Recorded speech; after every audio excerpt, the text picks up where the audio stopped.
आज का टॉपिक है कि हम अपने जीवन में बेटरमेंट, प्रॉस्पेरिटी काऊ के साथ कैसे ला सकते हैं। काऊ को रिस्पेक्ट करके, काऊ का टेक केयर करके हम कैसे ला सकते हैं। अब इतने सारे लोग हैं जो लिखते हैं कि हमारे पास इतने पैसे नहीं हैं, हमारे पास इतने रिसोर्सेज नहीं हैं कि हम किसी पंडित के पास जाएं, अपनी रेमेडी कराएं, या हम कोई महंगा जेमस्टोन खरीदें या कुछ ऐसा करें। तो हमारे पास तो अभी वो कहते हैं ना, हिम्मत और वो रिसोर्स और ताकत ही नहीं है कि हम कुछ अपने लिए कर सकें। जहाँ पे पैसे खर्च करने की बात आती है तो हम क्या करें? क्या हम ज़िंदगी भर ऐसे ही रह जाएंगे? तो ये वीडियो मैंने उन लोगों के लिए आज स्पेशली बनाया है कि देखो, अगर पैसे की बहुत ही तंगी है, बहुत ही दिक्कत है, और अगर कोई नेगेटिव एनर्जी भी तुमको काबू में की हुई है, कोई ब्लैक मैजिक है, टोना है, कुछ है, तो उस केस में तुम अपनी सिचुएशन को कैसे धीरे धीरे बेटर कर सकते हो। हाथ पे हाथ बैठ के कुछ नहीं होगा, धीरे होगा सब, लेकिन होगा। विश्वास रखना है और इस चीज़ को करना है।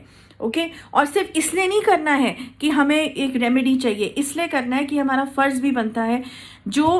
हमारी जो गाय हैं जिनकी इतनी दुर्गति हो रही है, ओके, स्पेशली हिंदूज़ जो ये सब देख भी रहे हैं और उसके बाद भी नज़रअंदाज करके आगे निकल जाते हैं।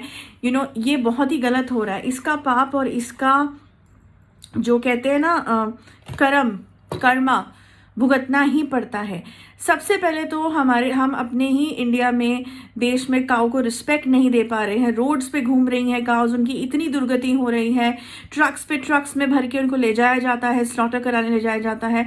अब तो बहुत से लोग पकड़ने लगे हैं, गौ रक्षक भी आ गए हैं, और वो बिल्कुल सही करते हैं कि इतनी बुरी हालत देखी जाती है। एक एक ट्रक में 200-200, 300-300 गाय लेके जा रहे होते हैं, और कैसे ये सब हो रहा है। खैर, मैं उस टॉपिक पे नहीं जाऊंगी, स्लॉटरिंग ऑफ द काउज में। अभी टॉपिक ये है कि हम खुद, अगर रोड पे इतनी सारी गायें हो रही हैं, अगर कोई इंजर्ड है रास्ते में, या कोई बछड़ा इंजर्ड है, या कोई छोटी गाय, या इवन नॉर्मल गाय अगर इंजर्ड है, तो क्या करते हैं मोस्टली? अगर ऑफिस जा रहे हैं, कहीं जा रहे हैं, तो क्या करते हैं? हम अपनी गाड़ी रोकते हैं क्या कभी उनके लिए? नहीं, हम आगे बढ़ जाते हैं। कभी हम पूछने की वो रखते हैं? नहीं। हम सोचते हैं कोई एनजीओ आएगी अपने आप और उसको उठा के ले जाएगी। ये हमारा काम थोड़े है, ये तो उनका काम है। उनको हम इतना भी नहीं करते हैं कि हम फ़ोन कर दें, गाड़ी रोक के बता दें, लोकेशन भेज दें। हम नहीं करते हैं। हम सोचते हैं कोई और आके करेगा। तो तुमको लगता है कि अगर तुम उस चीज़ को इग्नोर करके आगे बढ़ गए हो, तुम्हारा लाइफ में कुछ अच्छा होगा। और वो भी हम यहाँ गौ माता की बात कर रहे हैं, जिनका एक अलग ही कहते हैं ना, एक स्टेटस दिया गया है, एक लेवल दिया गया है हमारे हिंदूज़ के सनातन धर्म में। तो स्पेशली सारे देवी देवता उनके उसमें वास करते हैं, उनके आशीर्वाद हर तरीके से मिलता है। और शुक्र ग्रह से रिलेटेड है गौ माता का सारा पूजन, उनका ख्याल रखना, खाना देना। कुछ सिटीज़ में ठीक है, हम लोग नहीं गाय रख सकते, हम लोग के पास ज़मीनें नहीं हैं, फ्लैट्स में लोग रह रहे हैं, सोसाइटीज़ में लोग रह रहे हैं, अलाउड नहीं है।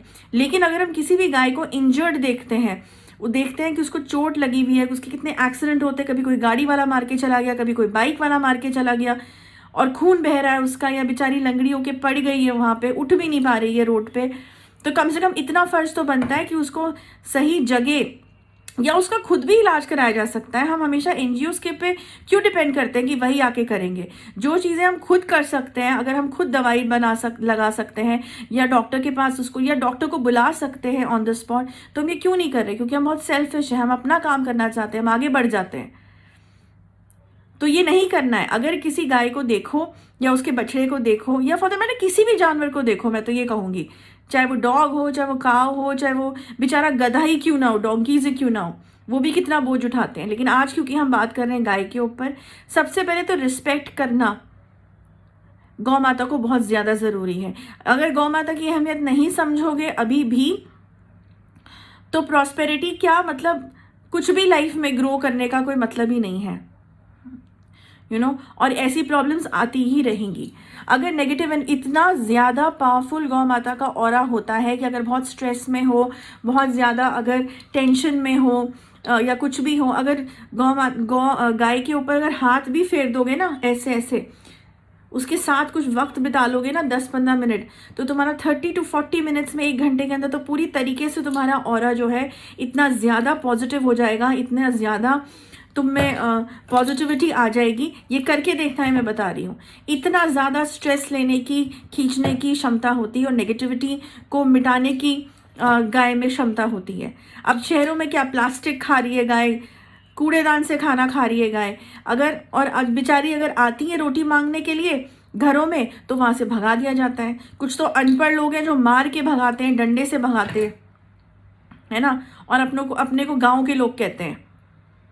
गांव के लोगों ने तो और दुर्गत कर रखी है गाय की, हर जगह सिर्फ इतना बोझा उनके ऊपर ढोते हैं। मैं देखती हूँ कि इवन दिल्ली में फॉर दैट मैटर इतना सामान, पुरानी दिल्ली की तरफ या जब भी कहीं जाओ रस्तों में बैलों के ऊपर, गायों के ऊपर ज़रूरत से ज़्यादा सामान लाद रखा है। अब तो सुप्रीम कोर्ट ने भी दे दिए ना कि इतने केजी से ऊपर अगर देखो किसी भी जानवर के ऊपर सामान लादा हुआ है तो उसी समय रोको और पुलिस को फ़ोन करो और वहाँ पे आएंगे, उसका सामान उतरवाएंगे और उसको पनिशमेंट मिलेगी, जेल भी है। तो ये चीज़ें जो हैं ये हुई हैं, बट हमें अवेयर होना होगा इस चीज़ के लिए। और दूसरी बात, गाय को रोटी देना, गुड़ देना, अगर अपने को शुक्र ठीक करना है तो गौ माता की सेवा करनी ही पड़ेगी। अगर किसी अपने पास गाय ऑफकोर्स हम नहीं रख सकते सिटीज़ में, तो जो किसी गाय को इलाज की ज़रूरत हो तो उसको उसके दवाई के पैसे दे दो, लेकिन जेन्युइन जगह पे उसका खुद इलाज करा दो, उसको खुद चारा पहुंचा दो। सामने सामने कॉलोनी में कई बार 3-4 गाय आती हैं तो खुद जाके उनको चारा दे दो, या उनके लिए खुद नहीं जा सकते, अगर सुबह नहीं उठ पा रहे हो या जिस टाइम पे वो आती है तो किसी और के हाथ भिजवा दो, भरोसेमंद।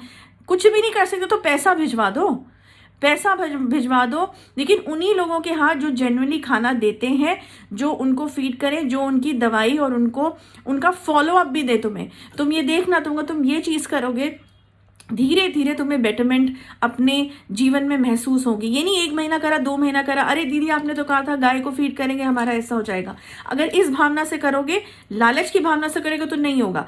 ये जो मैं वीडियो बना रही हूँ, ये बना रही हूँ कि अपनी सोच बदलो, अपनी सोच बदलो, गौ माता की तरफ, उनकी तरफ ध्यान कम से कम लाना शुरू करो।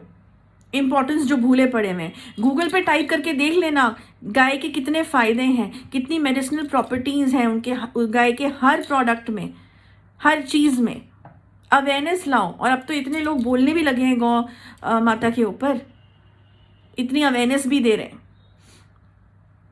तो उसके बारे में मैं टॉपिक एक अलग बनाऊंगी। लेकिन अभी के लिए जिन्होंने अपना शुक्र ठीक करना है, उनके पास पैसे नहीं भी हैं, तो कम से कम गाय को रोटी और गुड़ तो दे सकते हो रोज़। 2 रोटी या 4 रोटी गुड़ तो दे सकते हो रोज़, और फ्राइडे और ट्यूसडे को तो देना ही है। हरी सब्जियां तो खिला सकते हो, इसमें तो कोई ज़्यादा पैसा नहीं लगने वाला। रिस्पेक्ट तो कर सकते हो, दवाई की ज़रूरत हो तो दवाई तो दे सकते हो। रास्ते में अगर देखो कोई गाय घायल है या उसका एक्सीडेंट हुआ है तो उसके लिए डॉक्टर तो बुला सकते हो, किसी एनजीओ को तो फ़ोन कर सकते हो। लेकिन ये भी देख लेना कि वो एनजीओ भरोसेमंद है या उसको ले जाएगी और काट देगी कहीं। तो ये रिस्पॉन्सिबिलिटी, ये फॉलोअप लेना पड़ेगा। और बेस्ट तो ये है कि खुद उसको लेके जाओ, उसका इलाज कराओ, या किसी भरोसे वाले इंसान को उसकी दवा के पैसे दो, उसका इलाज कराओ। ये अगर करोगे तो यू विल सी कि धीरे धीरे, अगर नेगेटिव एनर्जी भी है और ब्लैक मैजिक का भी अगर है, तो किसी सही इंसान के पास धीरे धीरे पहुंच जाओगे जो स्पेशलिस्ट होता है इस चीज़ को निकालने के लिए। मतलब रास्ते खुलेंगे, कहने का मतलब है रास्ते खुलेंगे। गौ माता की तरफ जो है ध्यान ज़रा करके देखो, सेवा करके देखो, और फिर डिफरेंस देखो अपनी लाइफ में कैसे होना शुरू होता है। ओके, तो ये अगर प्रॉस्पेरिटी चाहिए, बेटरमेंट चाहिए और ओवरऑल हर चीज़ अच्छी चाहिए लाइफ में, तो ये चीज़ करके देखो, you will feel the difference. Okay, next week एक और टॉपिक के साथ आऊँगी। Till then, good bye.